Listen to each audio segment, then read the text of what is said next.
All right, now the next technique we want to try to demonstrate is a combination of something called a Mueller maneuver, and the way it has been specifically used by specific singers. The main practitioners of this technique were men.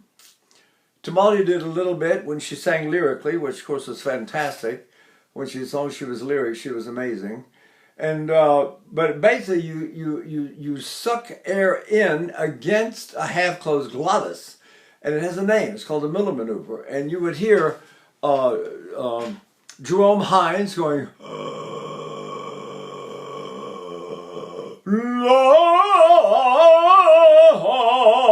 then you heard Franco Coeli doing several things.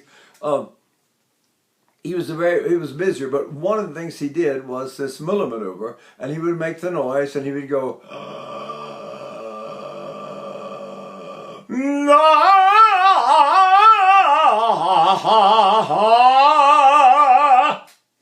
Now, the one that I actually learned and studied from a singer was Helge Roswanger.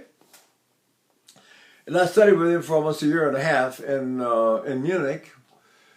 And he taught what he called the Chimpanzee, which was, it was like a combination between Tetrazzini's mini puffs and the Mueller maneuver.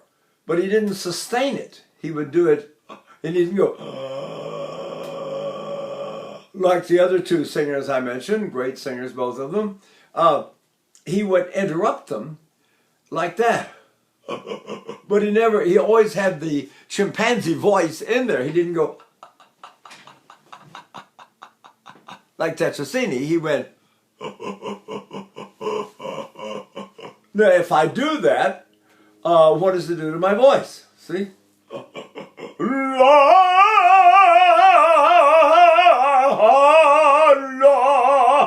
See? What am I doing when I do that?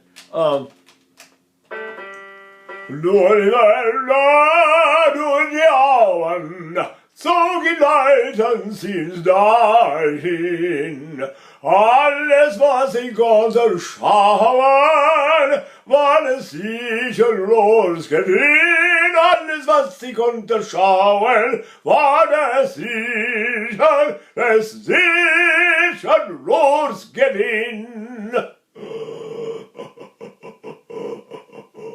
So I use that a lot when I sang a lot of German repertoire, and it worked like a charm. Like all of these so-called theories or vocal techniques, whatever you want to call them, that I get from these great singers. And everybody's different. When I was a student, I was so confused. I never knew which one I was supposed to do.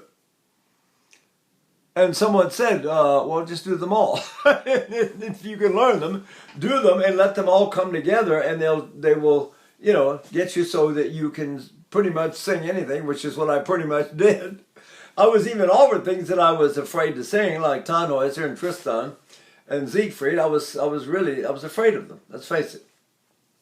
You're talking about orchestrations that are simply unbelievable, and a lot of low music, and then all of a sudden there's a high C in Siegfried. He's got to sing high C. So I thought, these are so extreme, they really are for some kind of heroic, not just heroic voice, but a heroic singer somewhere.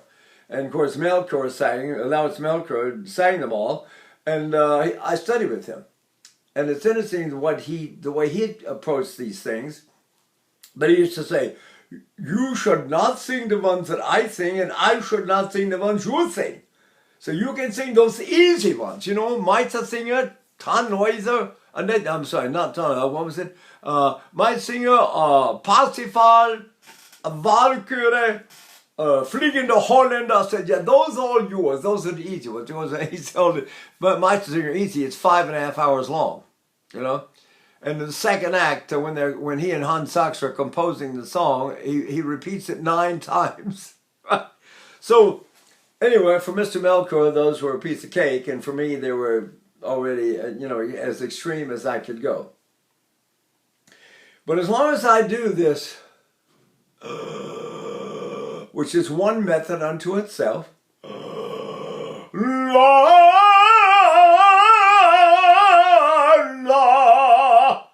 See? You got something like, oh, to get angeli eternamente vola, salis in colume alla natura, o seno agli angeli, salis bella e pura. That was on the constant, this one, right, on the Valsalva maneuver. The chimpanzee would sound like this. O agli angeli, eternamente pura, la la la. O tu che sei agli angeli, salisi bella e pura. So I'm not sure they're much different, but they feel different, and I'm very busy thinking different things. One I'm thinking, and the other I'm thinking, but they both work. They both work. What am I going to do, right? Non discordare di volger lo sguardo me da pria, che sente nome in odio del destin. So it really permits me to sing, doing that in general permits me to sing bigger music, and there's something about the chimpanzee that adds a certain kind of energy. And the one thing that Russinger could do, and I met him when I was 69, and he still sang all day, every day. He sang every night. He rehearsed every morning, made records in the afternoon, and sang performance every night. And the guy was indefatigable. He simply did not get tired. And I said, to what do you attribute all of this? He said, yoga. I said, yoga I've seen 3 times a day for 55 years and never get tired. He said, yeah. So he was... He was a very, very convinced guy about yoga, and whether I should do it or whether someone else should do it, I don't know. But I know that when I did it, I always sang better. But I always thought, well, maybe it wasn't yoga. Maybe it was the fact that he was doing the chimpanzee all the time, right? So he sang like that. La, la, la, la, la. Ma,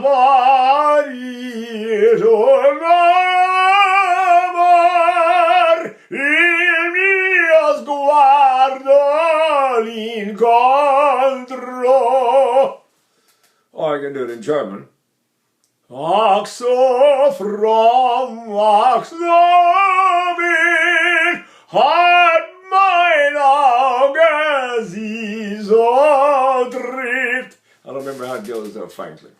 Anyway, you get the idea that if I'm actively going,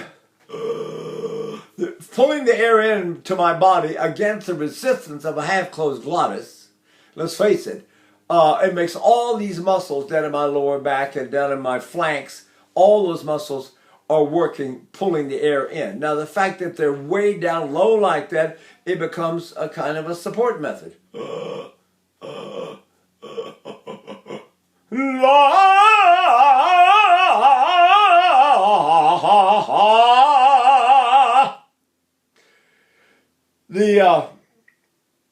It's interesting that if I sustain there,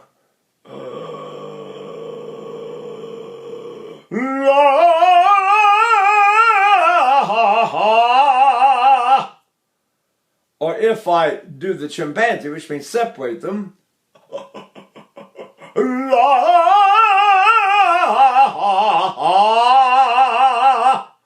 they both work, they all work, and they all work for somebody.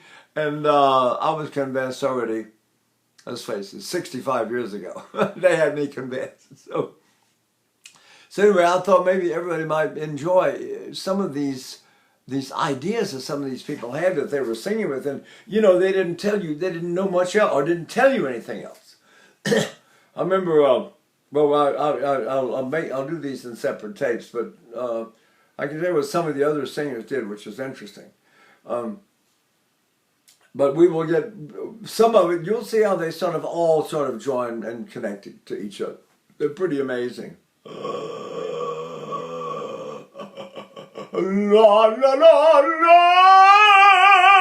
la la. See, how do I do it? Who knows, right?